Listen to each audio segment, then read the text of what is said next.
Broadcasting live. It's America's longest running talk show on computers. It's Computer America, bringing you the biggest names in technology with guest interviews, new products, and your emails. Listen live at computeramerica.com on any device around the world. Email the show at live@computeramerica.com or find us on social media. Be sure to check out our website for contests, giveaways, show notes, live video stream, podcasts, and more. You're listening to Computer America.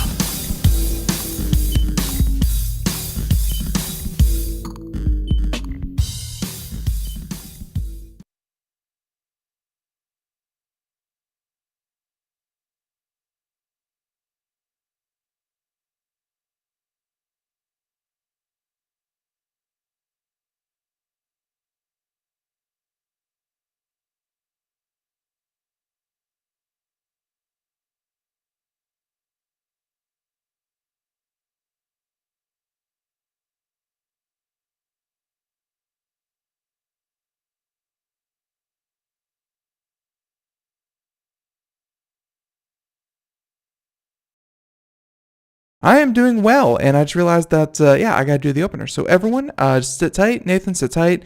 And everyone, welcome back into the Computer America Show. We are the nation's longest running, nationally syndicated radio talk show on computers and technology. I hope everyone out there is having a great day. And, just hope you are doing well. Like I was saying earlier, it seems like a week since we last talked to you. Computer America has been on hiatus last week, returning just now, and I can think of no better guest to return to the show with than the one, the only Mr. Nathan Evans. So everyone, sit tight. We will bring on Popzara magazine here in just a moment. But before we do, a couple of things, including computeramerica.com. If you ever want to hear about anything we do here on the show, you can, of course, check that out. Also, be sure to check out the live video stream, which can also be found at twitch.tv/computeramerica, and the social media contest, which we are working to get back up and running, but we will let you know as soon as we do. But all that and more at Computer America. In the meantime, why don't we go ahead and bring on our guest and get talking, because we have a number of topics to discuss, including a burrito, because why not? But everyone, once again, Nathan Evans, Popzara magazine, and let's go ahead jump into this. Nathan, how you doing? Welcome back on. Hey, Ben. If I sound a little different today, it's because I'm actually recording the show with you in the back of a car in a parking lot, because prestigious. Yeah. See, the things I do. No, I was I've been evicted from my house for the day while my floor is being redone. And so I thought, being the reporter I am, I'll just hop and skip to the local city library, because it's, let's just say, in the area I live in, it's technologically pretty awesome. But I got booted out for a bunch of after-school kids. So I am homeless, but homeless for the day. And if it's anything like mopping, I always swore that you worked your way around the edges and then trapped yourself in the middle, and then you kick yourself and then you go about your day. But no, that's good. Technology is great. You can literally do this anywhere. It's pretty cool. How do I sound? How's the connection? Not bad. Obviously you can, when you shuffle, you are not in a studio environment, but you're on location. You sound good.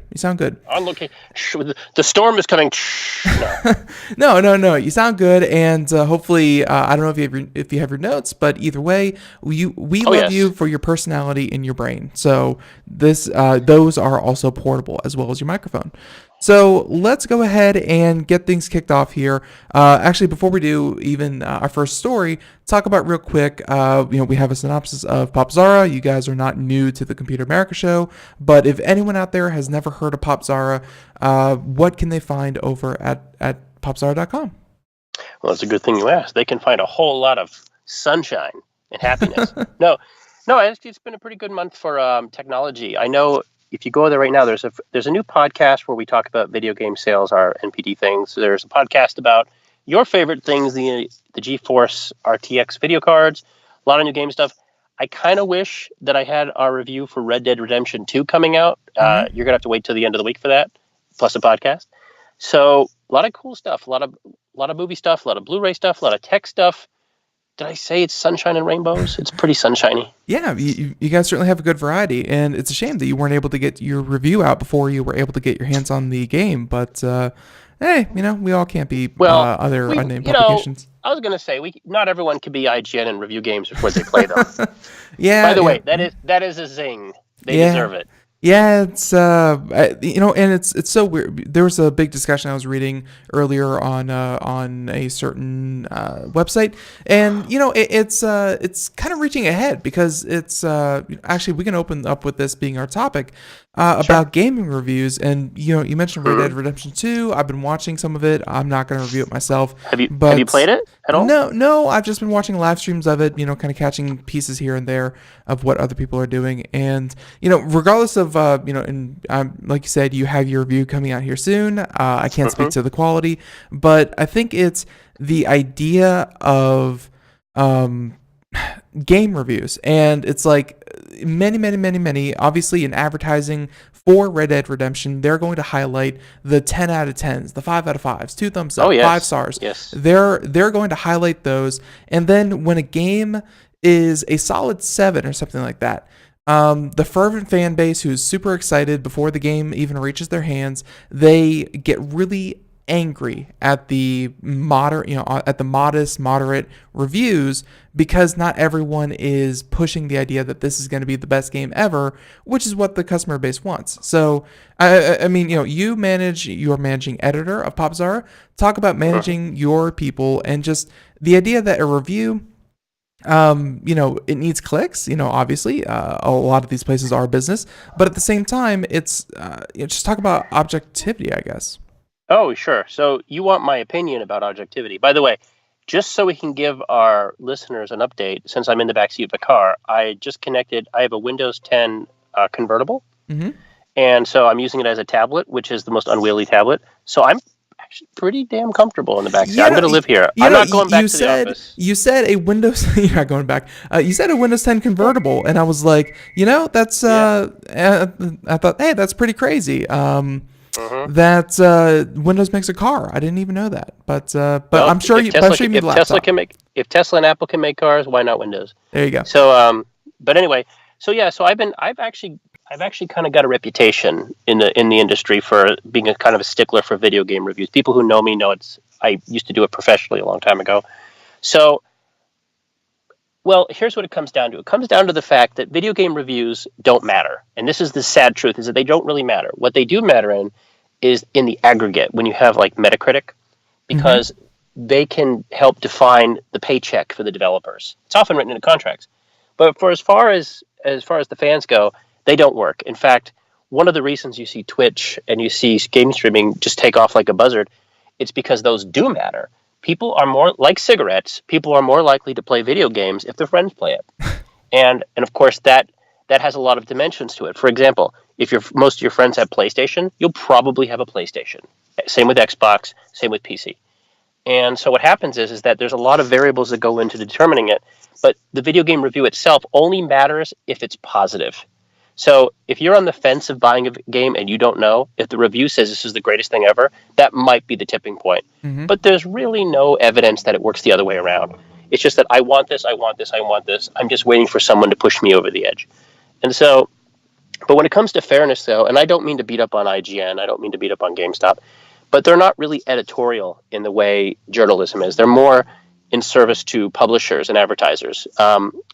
When you receive a game like Red Dead Redemption or Call of Duty or Battlefield or whatever, it usually is accompanied by a gentleman's agreement that you're going to publish the game at a certain time.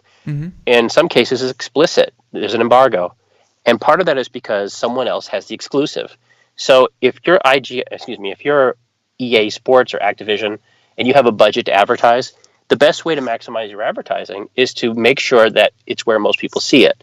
And so if IGN has the exclusive review for whatever, then when they publish a review, that's when you advertise, because you're guaranteed the most amount of eyeballs. And I said gentleman's agreement. There's not a lot of gentlemen in this business, but I will say that people are more than willing to sell themselves short to review something, because the vast majority of game reviews are not by professionals. They're done by people who are amateurs, who work out of their house, or people who are freelance. I was actually a little surprised. People who maybe work out the car. No, I'm kidding. But or they're back of their car, so to speak. Yeah. I'm guilty as charged. But the fact of the matter is that what happens is that since most people are not, this is not something they do 24 hours a day. Right. They can't risk losing those contacts. If you have a good relationship with the publisher, you don't want to piss them off by saying your game is terrible. This game will turn you into a Nazi. Most publishers are okay with bad reviews because, again, they don't matter. Yeah. In fact, a bad review is no different than a good review because it still gets you online. Now, here's the dirty little secret that you should know. If you have 5 reviews for a game, that's going to affect your Google search ranking or Bing.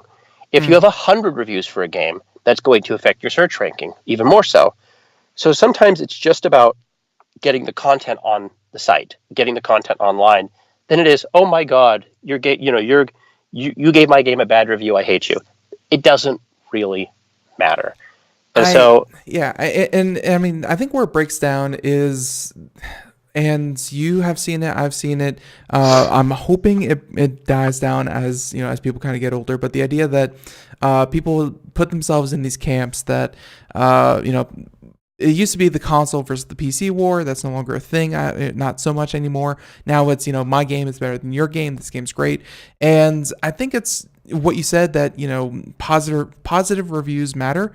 It's just that you're more likely to click on a review that says it's 10 out of 10 best game ever. And you're like, why is it? Why did they say that instead of a 6 out of 10? And it's like, at what point does, the business contact that you were mentioning or the clicks that you're going to get from your audience or, just everything seems leveraged to the point where you are, it's just a bad business move, let alone, kind of any kind of editorial credibility to put anything other than this is the greatest game ever. Come check this out. I will say this, and you are talking to someone who has a direct line to the person who actually deals with sales. Mm-hmm. So I can tell you, and I'm not to toot my own horn, but the fact of the matter is that when you have these scammy reviews where everything is weighed against a 10 out of 10 or a 9 out of 10, mm-hmm. then what happens is that those reviews are more likely to be quoted. Yeah. And you see these things called prestige trailers and prestige pages where they'll literally just take bylines and quotes, sometimes out of context, and just slather them all, because an individual good review is nothing, but 100 of them is something. And again, this in turn affects the quality of the review and the content of the review. If you know that Sony is trolling for a good quote, then that's going to affect how you write it. And I've seen this happen. I've caught myself doing this, where that a line you write may be quoted. Right. And as our website, the Popzara site, has been quoted several times by companies, and we're listed on their pages. Oh, Popzara says. I mean, it's funny. If you go back in movies, for example, before this was a thing, if you go back and what's lauded as the most, the best movie of all time, Citizen Kane. Do you know what the pull quote for that movie was? What's that? Citizen Kane, greatest movie ever made. Everyone says the pull quote was, "It's terrific." It's dandy. Yeah. It's terrific. Yeah. Okay.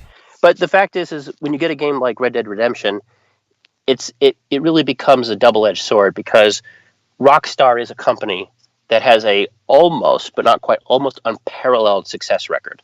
Mm-hmm. In fact, I would go off to say that the only company that even remotely comes close to their track record is Nintendo. And I'm going to throw Blizzard in there too. So you have a company that has earned the hype train. They've earned it. Very rare. But at the end of the day, it doesn't matter if this is the company that produced Grand Theft Auto 5 and Red Dead Redemption. At the end of the day, you treat that company exactly the same. If we're talking professional journalistically speaking, you treat Rockstar the exact same as you treat Activision, as you treat EA, or as you treat an indie company that's run by one person out of a garage, or heaven forbid, the back of their car. Right. Because every single game deserves to be treated the same at the outset.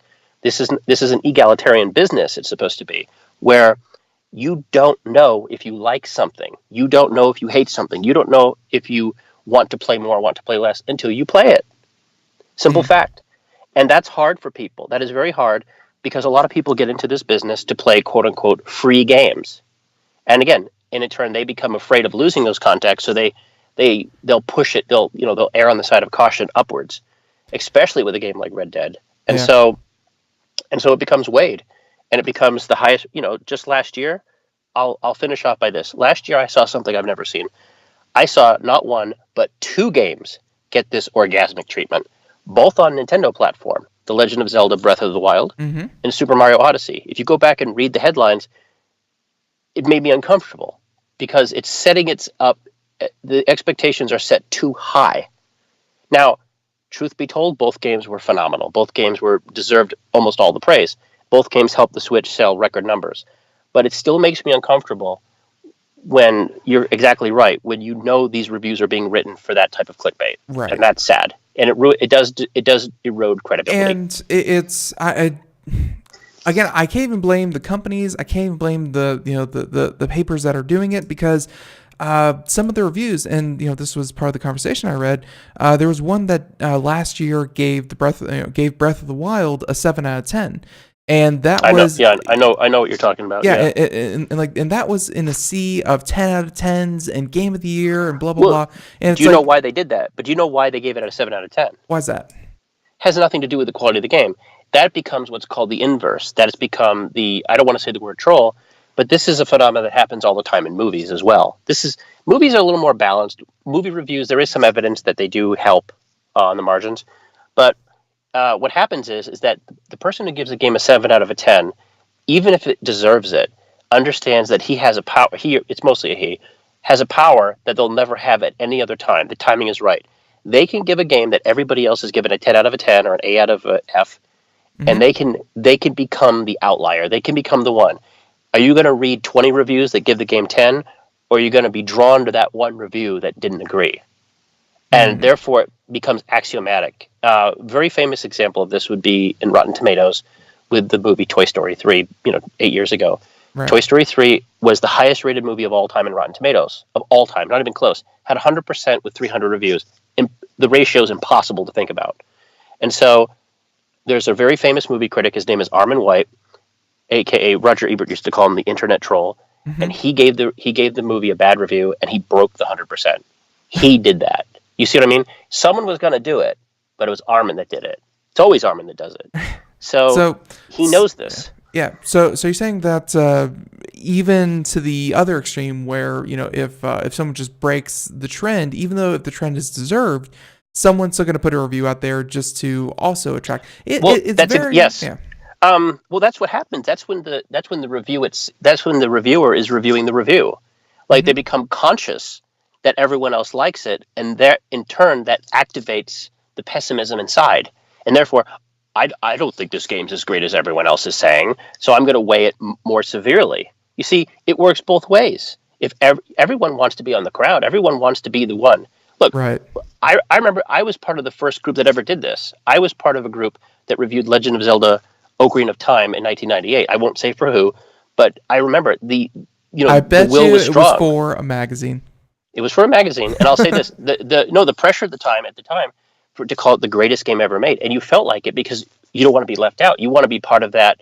You want to be part of that cultural moment. Mm-hmm. You don't want to be the guy that gave Star Wars a bad review. Right. To my knowledge, there's only really been one major movie critic that's ever gone back and said he was wrong, and that was Roger Ebert. Roger Ebert did not like Godfather 2. And he famously went back years later and poked fun at himself and said, well, I like it now.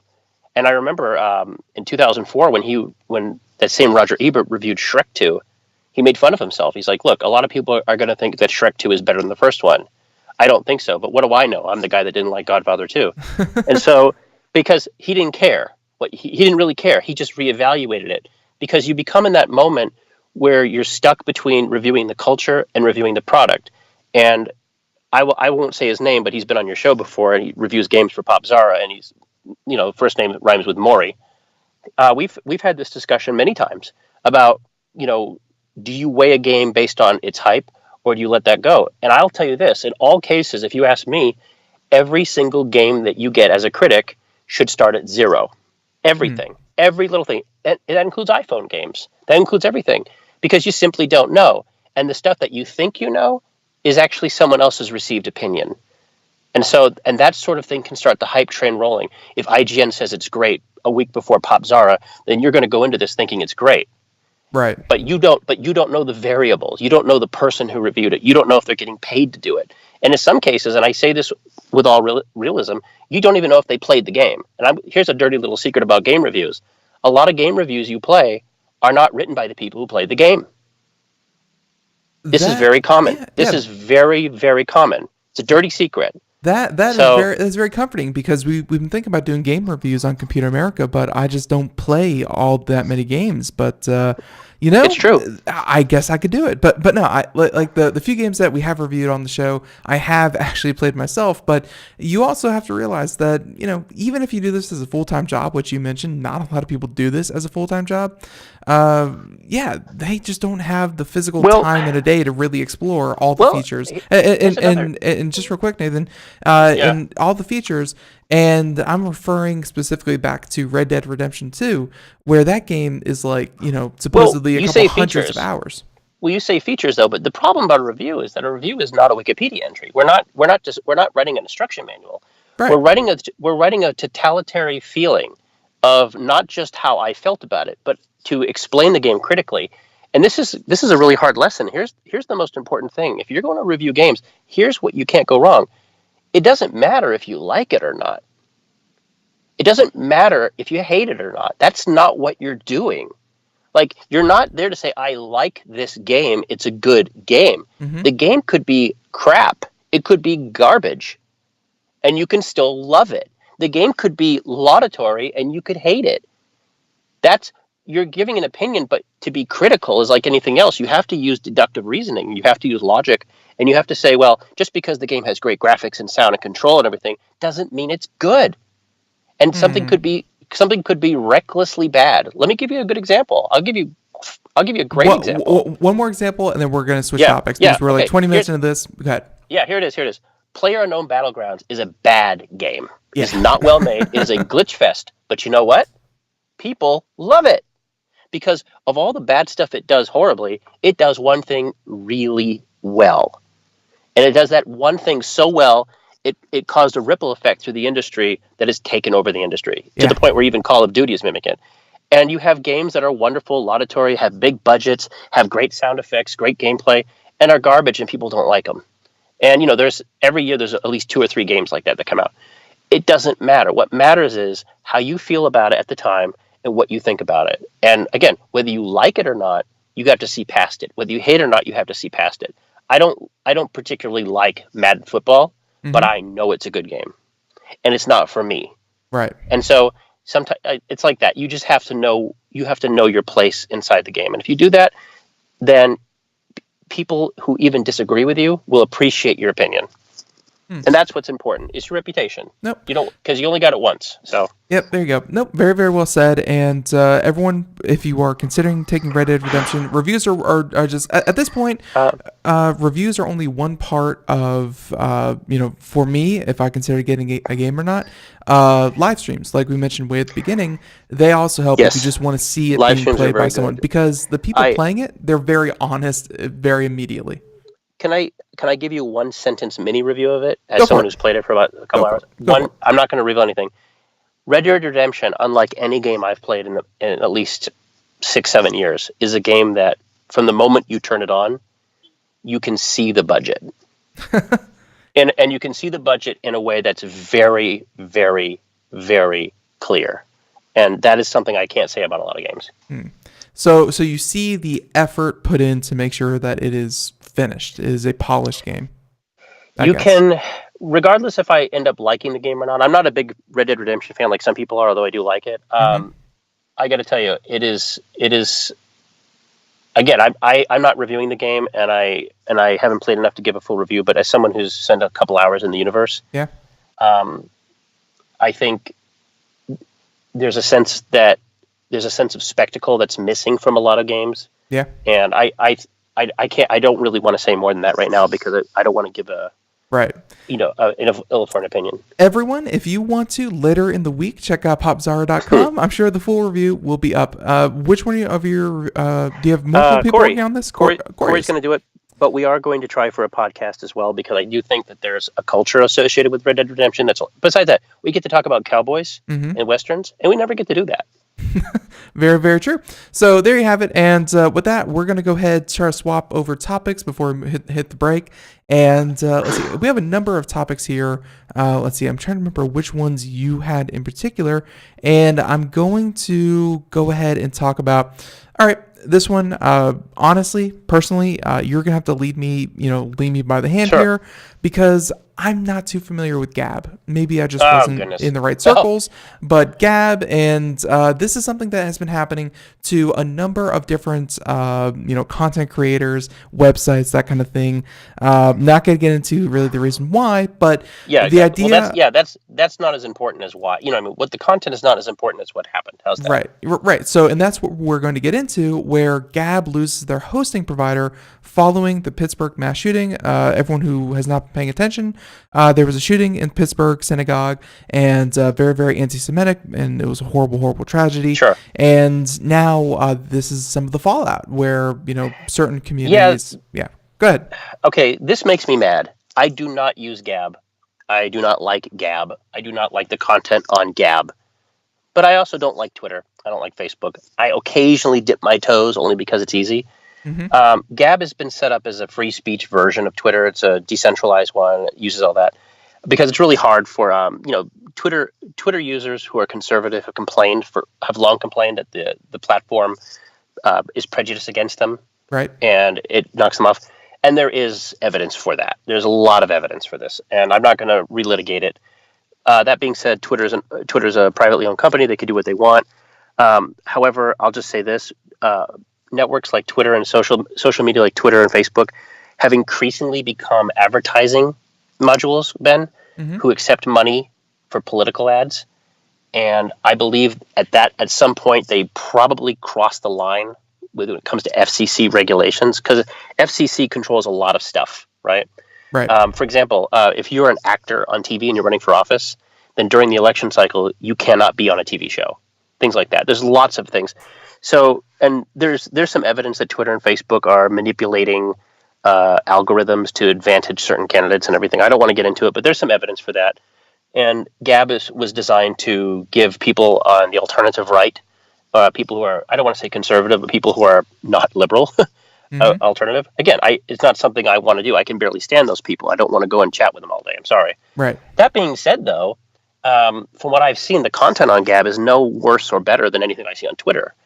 And the problem is because it's decentralized, it depends on a lot of technology that they don't own, right? And this is the second time in as many months as we've seen this action happen, and this is frightening. So apparently after the shooting, almost immediately, turns out the crazy person in, was it Pittsburgh? Yeah. Used Gab. Now this person was loco in de cabeza, let's just say that. This person is not well.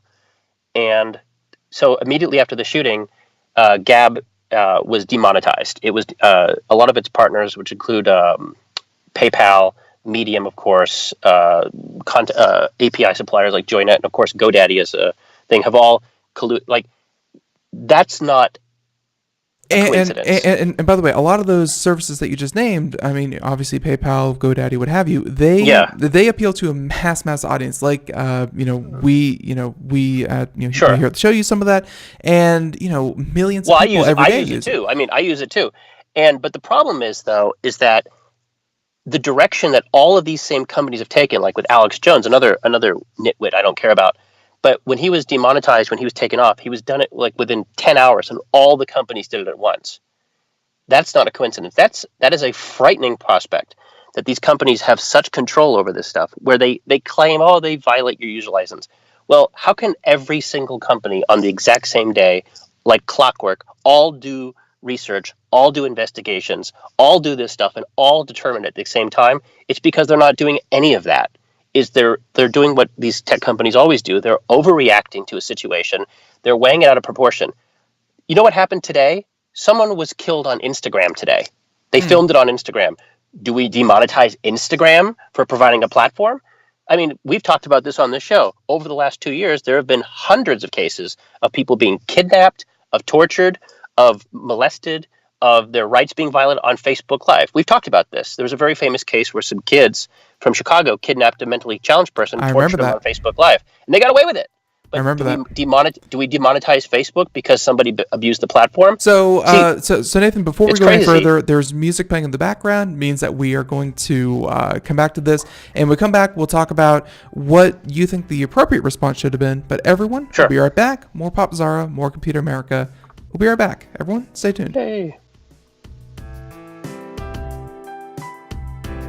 Greece is cheap. But the airfare costs a fortune. Paris? Not much closer, and again, airfare... What about Puerto Vallarta? Let's face it, flying anywhere is just too expensive. Wait, what's this? Low-cost airlines. With one call to low-cost airlines, you'll drastically slash your travel costs. We're talking insanely low airline prices to any of your favorite destinations. Where would you like to go? London, Rome, Costa Rica, Australia? Wow, that's cheap. So why wait? Call now to learn how crazy cheap it is to fly anywhere in the U.S. or international. Our prices are so low, we can't publish them. The only way to get them is to call to instantly hear the most amazing best deals on airline travel. It's that easy. So call now and start packing. 800-215-4461. 800-215-4461. 800-215-4461. That's 800-215-4461. We are all Brother Wolf. 10 years ago, a group of locals banded together to create positive change. We took animals into our homes, held adoption events at local retailers, and talked to the community about our mission to help build a no-kill Asheville. A decade later, we have achieved so many victories for animals in need. There's been so much progress, yet there's still so much to do. As part of our year-long celebration, we encourage you to become a member of our special Compassionate Circle program. With a monthly donation of $10 or more, you will have behind-the-scenes access to the work we are doing at Brother Wolf. Our goal is to reach 1,000 members because we receive no government funding. Working together, we can help build and sustain no-kill communities. Learn more at compassionatecircle.bwar.org. We are a 501c3 tax-deductible organization.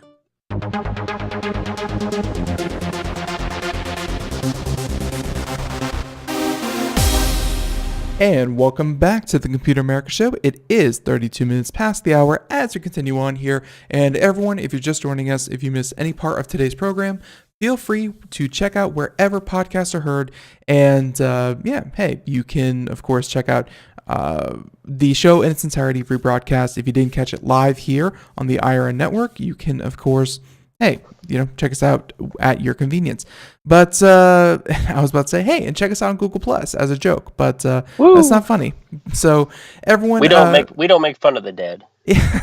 Well, it's been a zombie for a while, so hey, maybe 'tis the season. But I will say that everyone, the voice you are hearing, if you are just joining us, is Nathan Evans, Popzara Magazine. And yeah, we're getting into a sticky issue that I am hoping the hate mail goes to a minimum. But at some point, I also just have to say that I really don't care because this is something that is happening. They can send it to me. They can send the hate mail to me. There you go. And yeah, let's see. And I'm sure there's contact information over at Popzara. But I will say that at some point, this is what tech companies are doing, and whether you come down on either side, it doesn't matter, because this speaks to the idea of how technology interacts with our culture. So, hey, Popzara, that seems like right up your alley. So, again, right before the break, we were talking about, I think you were kind of getting hot under the collar about these tech companies either banning or discontinuing their service, or just I think you felt that like they were encroaching their ability to express themselves online because they built this like kind of wall against them getting their content out. You know, the problem is that creative types tend not to be very egalitarian about sharing the stuff. I mean, if you go back and you look at nationalistic countries with, deep-seated racism like Nazi Germany, or, you have places like communistic China or even Russia, the people that make technology are not usually the best arbiters of how to distribute it. And that can work both ways. What happens is if you can't create an open platform like Twitter and Facebook and say it's for free speech when it's not for free speech. And free speech isn't speech that I like and speech that I don't like. Speech is going to be offensive, and I don't want to relitigate this here, but the fact of the matter is that the way that Twitter has been mishandled and the way that Facebook is continuously being mishandled, and of course, Instagram doesn't really count because it's just about butts and butt shots. So that's about as egalitarian that we can all get behind that. So, but when it comes to Twitter, when it comes to Facebook, these platforms have been so severely compromised with the shenanigans of the internals. For example, without getting into the mucky mug, the way flagging goes, the way reporting goes, that's how they say their safeguard moderation. You don't, we like to have tools. If you don't like somebody, mute them. If somebody's bothering you, block them. But that's not enough because it becomes, well, they offended me. I don't want them to offend somebody else. And what happens is it's not just the squeaky wheel gets the grease. It's the 10-ton megaton bomb that gets the grease. So Twitter and Facebook, whatever, they have these mechanisms. And it's not about I'm going to flag this. It becomes, hey guys, let's get 10,000 people and I'll basically brute force flag it like a DDoS. And the result is the same. Is that if Twitter gets 1,000, if a Twitter feed or a Twitter tweet gets 1,000 complaints, nobody really looks at that tweet. They just say, well, if 10,000 people are flagging it, we'll just take it down. I mean, I can tell you as someone who's been banned off Twitter before for no cause, you don't talk to a person in most cases. They just say, we'll ban you. We can't tell you why. We can't tell you what you did. You're just off. And it could be for anything. It could be for a word that their algorithm misread. It could be from syntax. It could be from a site you shared, or it could just be that people don't like the color of your skin. It could be anything. They don't make these rules available. They use these Byzantine things like, well, hate speech, intolerant speech. Let me give you a good example without getting too much into politics. So we have a word illegal immigrants. Some people prefer the word undocumented workers. To each their own. But there was a case just earlier this year, not 2 months ago, where the news story was an illegal immigrant killed a white girl, which of course is, fodder for both sides politically. And people said, you can't use that word. AP style guide says, the AP, Associated Press. They said, you can't use illegal immigrant. That's offensive. But it actually turned out the guy was actually illegal because he had fake documents and he faked his thing. So he technically was, according to the law, an illegal immigrant. That's not prejudice. That's just a noun. That's a correct adverb. So, but that story can be flagged, you could be taken off, even for reporting accurate language. And it's even worse in Europe because Europe doesn't have a history of free speech like we do. They're long gone down that rabbit hole. Thank you, Nuremberg trials. But what happens is you get people who quote Winston Churchill or quote a politician who quote George Orwell, and that can be considered hate speech. Like George Orwell has literally been used as pro and against pro free speech and anti free speech, depending on whoever's wielding the power. That's the problem when you start doing exceptions. They never end. You cannot make everybody happy. You can't do it. Nothing's ever going to happen. There's going to be someone who's offended, and there's going to be someone who needs to be offended, and there's someone who shouldn't be offended. And you're never going to find the mix. It's not going to be happy. And to their credit, Twitter and Facebook really haven't tried. They've always erred on the political ideology that they approve of. Hence the need for Gab. Again, I don't like Gab. I don't use Gab. But to say that someone who used Gab makes Gab responsible. Howard Dean, the guy who ran for president in 2004, very famous for his the other screech. He actually said on Twitter yesterday, he said this. The old governor of Vermont said Gab should be held accountable for murder. Said this. That's insane. That's how these people say, like, okay, let's set that precedent. Let's hold a internet service provider responsible because some lunatic misused the service. Okay, guess what? Goodbye Twitter, goodbye Facebook, goodbye Instagram, goodbye Google, Gmail, goodbye everything. Goodbye all. And I would say that part of this has to do with a type of, I don't want to say it's what the younger generation, the millennials, whatever you want to call them, it's what they kind of expect from their service providers or their whatever they use. It's this idea that if you have to pick a service, and I've heard this come from marketers and advertisers and how to best push a company, it's the idea that I want to do business with a company that shares my values. That has become a real driving force behind whether you use, let's say, Uber or Lyft. It's, does this company share my values? And it's become a very cheap and effective way to get your message out by saying, I'm against XYZ. And therefore, I am, you can attract this audience without having to pay a single dime because you simply just lay out, hey, this is it. That's true. That's actually very true. But I'm going to add to that, there's no evidence they're going to stop using the service. Like, there's no evidence that millennials will stop using Uber or stop using Blue Apron or stop using Twitter. There's no evidence for that. In fact, the evidence points in the other direction. That you can virtue signal all you want. You can say, well, if you don't take this person off the air, I'm going to boycott your product.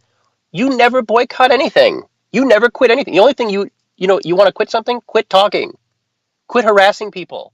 Quit trying to decide, the relative objectivity of another person because you don't happen to agree with it.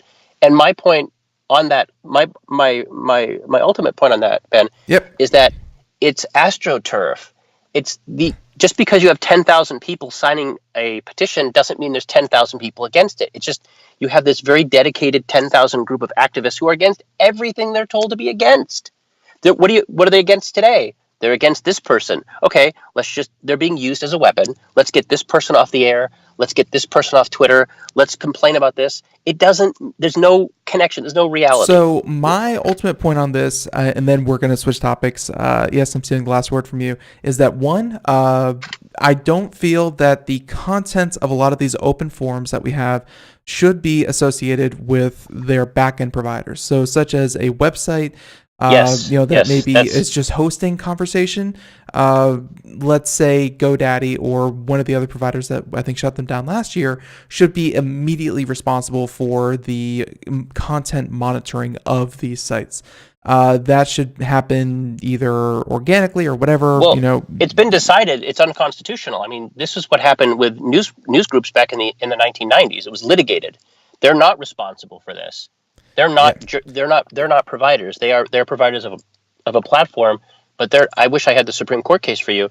But and like a web host provider like GoDaddy, for example, right, or Bluehost or whatever, they're not responsible for the person who does that unless they knowingly facilitate illegal activities like child porn or something.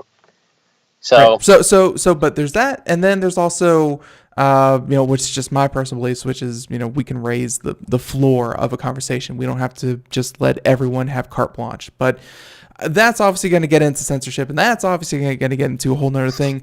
We have tons of other articles that we can talk about that are not going to. Here's my look. Here's the final thought. I think we could both agree on. All right, final thought. I don't like Gab, but I don't have to like it. I don't like a lot of web pages. And you know what I do when I see them? I don't read them. Or in some cases I do read them and either my belief is confirmed or my mind is changed. But like you said, with a conversation, you want to raise that level of conversation. A conversation is an exchange. It is not a blunt force denial. And I would caution anybody, it takes a lot of sacrifice, and it takes a lot of pain, and it takes a lot of maturity to have that conversation. It takes none of that. It just takes willful ignorance to deny that. So yes, I am a little steamed about it. Not because I like Gab or not because I use Gab. I couldn't care. But yeah, they'll come for you one day. They will come for you. By the way, maybe Twitter needs to be shut down. Maybe we'll be healthier.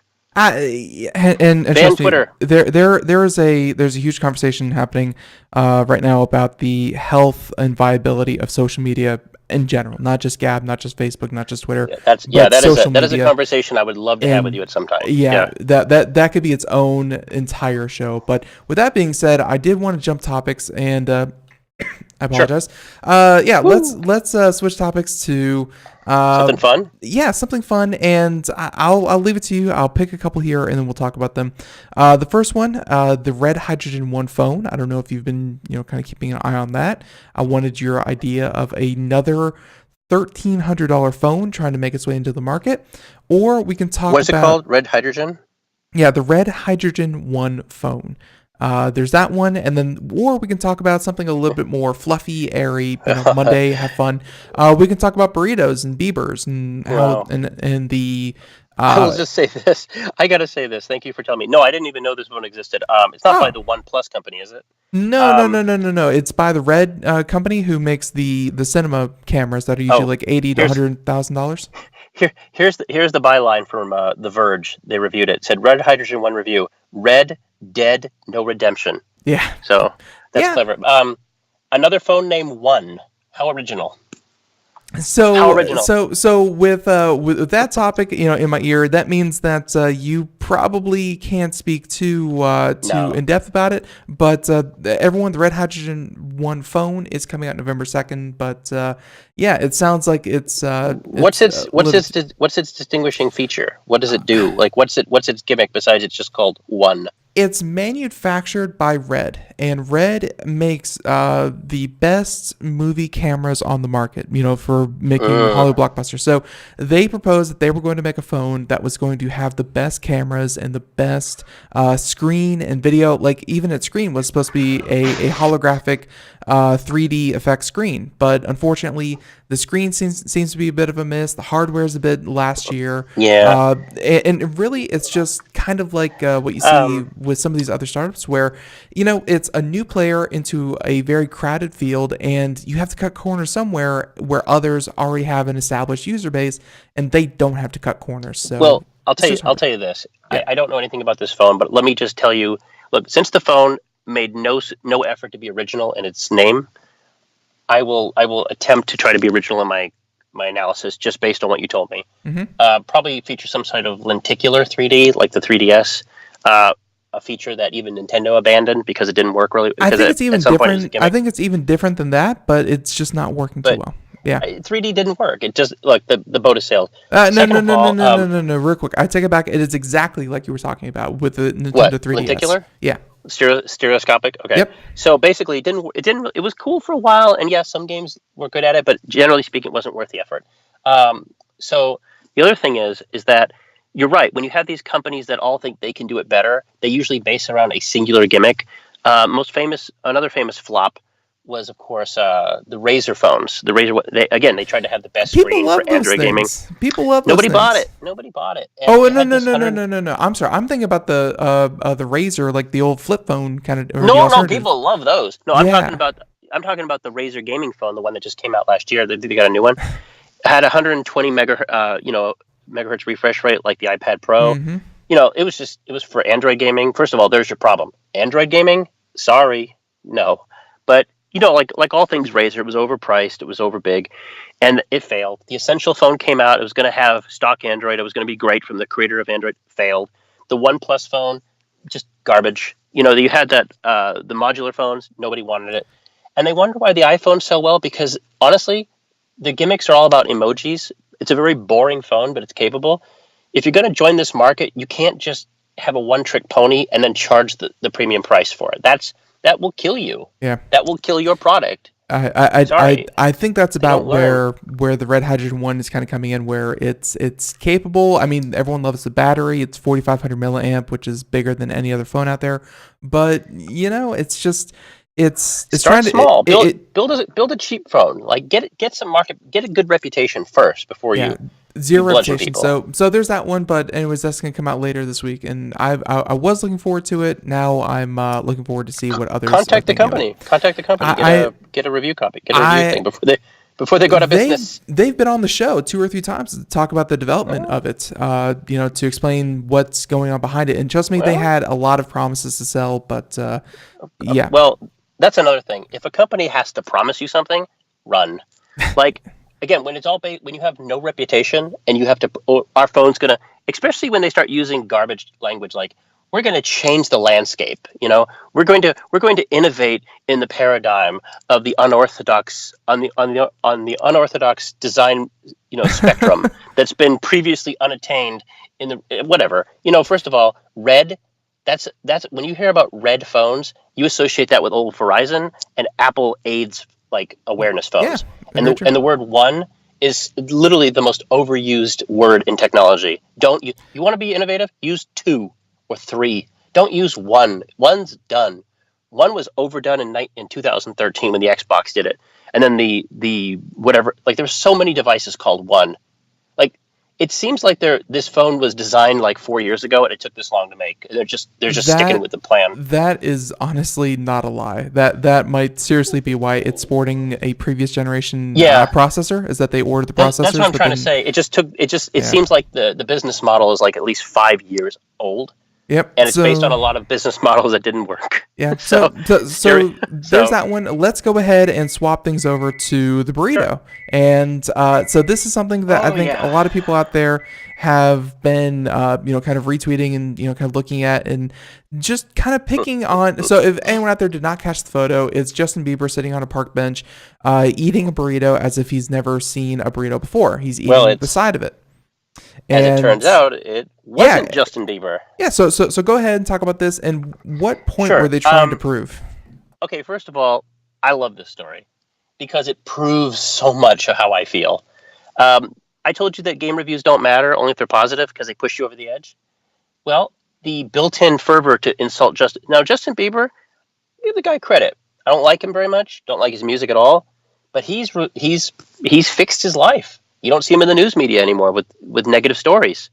You see positive stories. He's happy, got married, his songs sell well. He's not a very interesting person anymore, but he seems to be happier, so that's cool.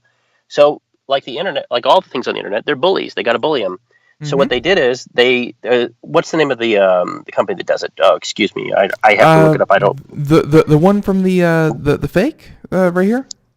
Yeah, let's see, pranksters YouTube video. It was Pranksters, right? And it was two Pranksters, and let's see, Paper Magazine was one of the first mainstream publications. Essentially, a ton of people picked up on this after just the first photo. And this is actually what fake news actually is, and people don't quite see it. Like, they think Donald Trump fake news, but what they don't understand is that most of the media understands that we're like ovens, we're preheated, right? And if you preheat the oven, it doesn't take as long to cook. So we have this built-in anti-Justin Bieber sentiment that still exists. So we're gonna put this, and this story, like you said, got republished everywhere. People didn't question it. Must be true. Turns out not. And there's a side story to this I don't want to get into, but if I want to tell your readers to go look at the reproducibility in scientific studies scandal that just came out a few weeks ago, where some very interesting people in the scientific community submitted over a dozen fake research papers to journals, and the vast majority of them were published and in legitimate research journals. And it turns out they did it on purpose just to show you how lax the standards were at these so-called journals that define so much of culture. And I don't want to get into it because it's very political, but not in the way you think. So same with the Justin Bieber thing, is that they don't check. And this is how negative stories flow, is that the vast majority of people believe what they see, and because they want to believe it's true. So it's an inherent bias that's inside of us that gets confirmed when we see this ridiculous story. That is exactly the conversation that we talked about a second ago about the good or the negative of social media, and it's just that the fact that things go viral, and something that goes viral for one person in one kind of ecosystem, sphere, bubble, whatever, is not going to go viral in another, and both are going to confirm themselves, and both are going to further separate these two ecosystems. Well, it's a problem. In real journalism, in old-fashioned journalism, there'd be some modicum of fact-checking, right? And this could still be a fun story, but it wasn't fun because there's a mean-spiritedness of it. We wanted to, collectively they want it to be true. And therefore, if they want it to be true, they have to weigh that against, well, I want to get this mean story out.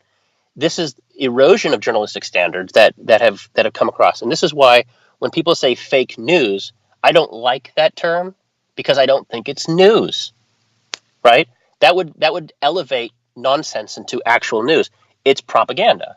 And this company came out and they wanted to trick people, and they wanted to trick people to demonstrate how easy it is to trick people.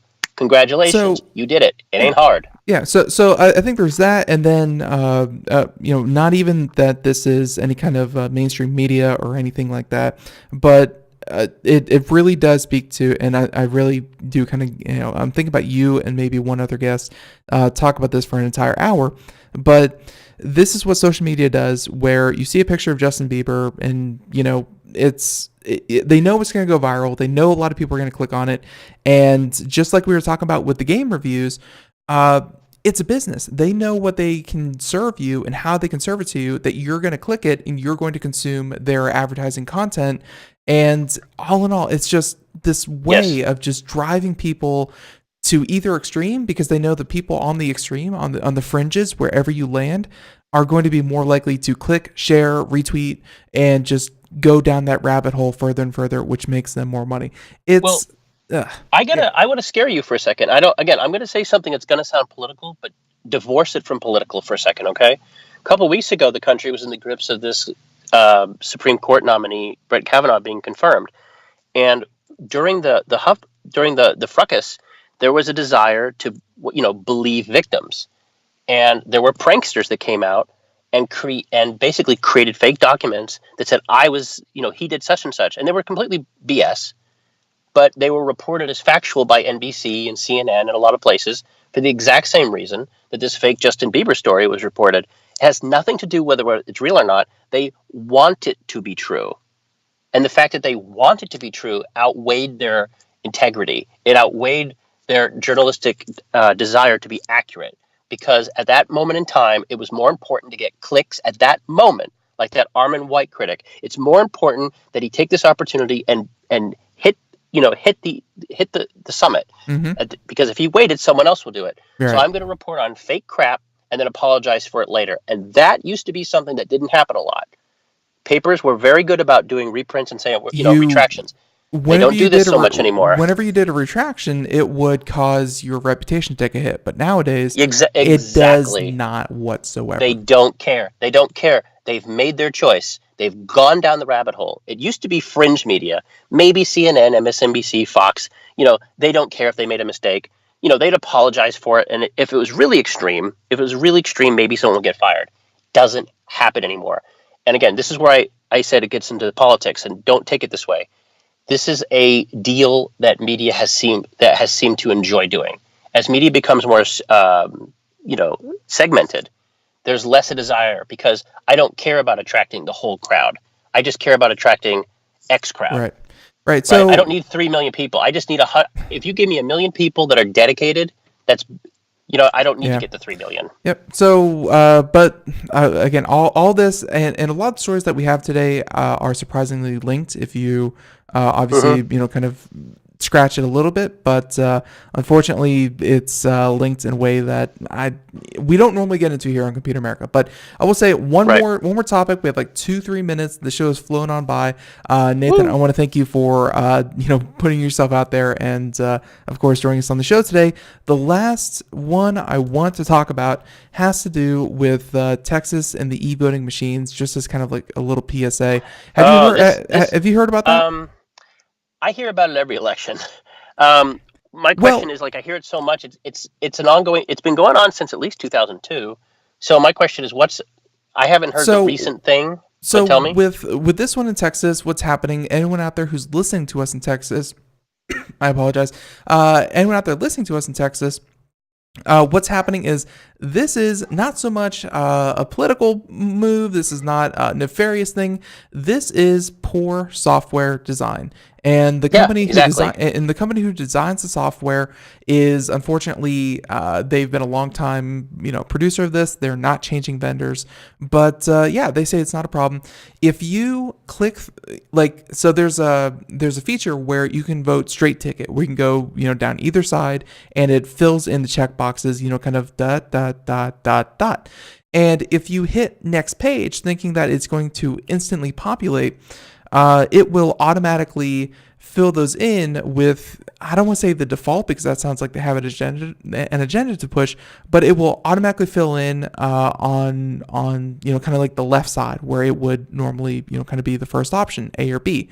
When people move forward through the screen too quickly without letting it populate, that causes it to change people's votes in ways that they didn't expect. Everyone in Texas, this has been a known problem. This is an issue, a bug. They will not fix it. Be careful, give it time, let it populate. That's the big thing. Well, I'll tell you what, no technology is infallible. You have paper chads in 2000, you have ballot stuffing in the 60s, you have boxes of votes being lost and found. I would caution people to go look up the Chicago involvement in the Kennedy Nixon election of 1960, of which Mayor Daley at the time, and by the way, it's pretty well assumed now by most historians that the Chicago mafia helped rob Nixon in the election. Nathan, I gotta be completely honest with you. We have like 20 seconds here, and I don't think we have time to talk about the mob. Long story short, if you vote, get a record of what you voted for, and don't rush. Don't go down the ballot. Take your time. If you have to rush, don't vote. You shouldn't be voting if you're rushing. Take your time. Take 10 hours. Get a coffee. Take your time. But we also encourage everyone to vote. But Nathan, popzara.com, if you want to find out more, check it out there. Everyone, we'll be back tomorrow, more Computer America, and of course, we have some great interviews coming up this week. Everyone, we'll see you then. Have a great one. Bye, everyone. Bye-bye.